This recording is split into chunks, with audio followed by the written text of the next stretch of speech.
Mesdames et messieurs, bonsoir. Aujourd'hui, à la une de l'actualité, une découverte pour le moins inattendue qui secoue aujourd'hui le monde de l'archéologie.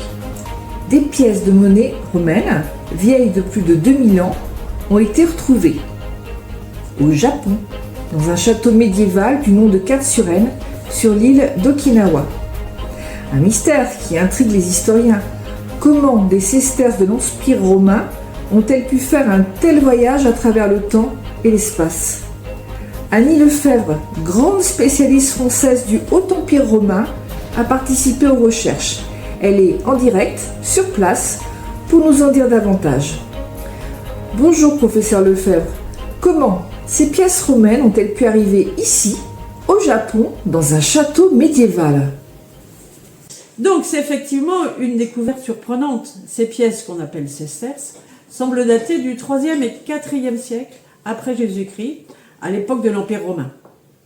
Elles ont été trouvées dans les fondations d'un château japonais du Moyen-Âge, ce qui pose de nombreuses questions. Alors la présence de ces monnaies pourrait indiquer des échanges commerciaux bien plus vastes que ce que nous pensions jusqu'à présent. Nous savons que la route de la soie permettait des échanges entre l'Asie et l'Occident, mais des objets romains aussi loin à l'Est, c'est plutôt rare. Cela pourrait suggérer que ces pièces ont voyagé à travers plusieurs intermédiaires, peut-être apportées par des marchands chinois. Vous voulez dire qu'il y avait déjà des échanges entre l'Empire romain et l'Extrême-Orient à cette époque?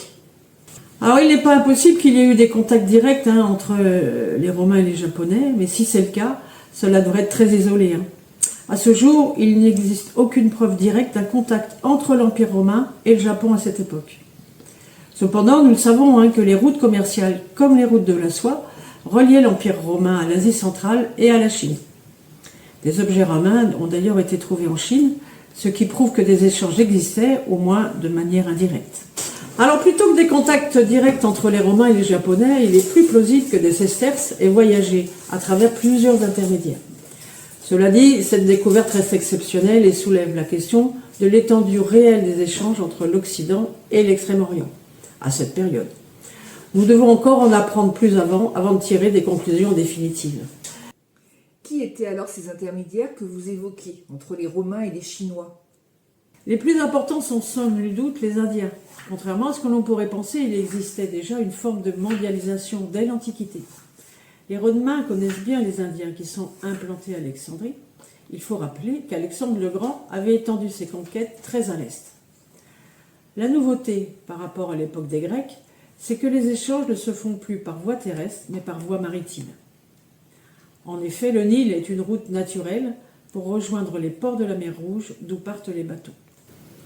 Existe-t-il des traces de ces échanges que vous évoquez avec les Indiens?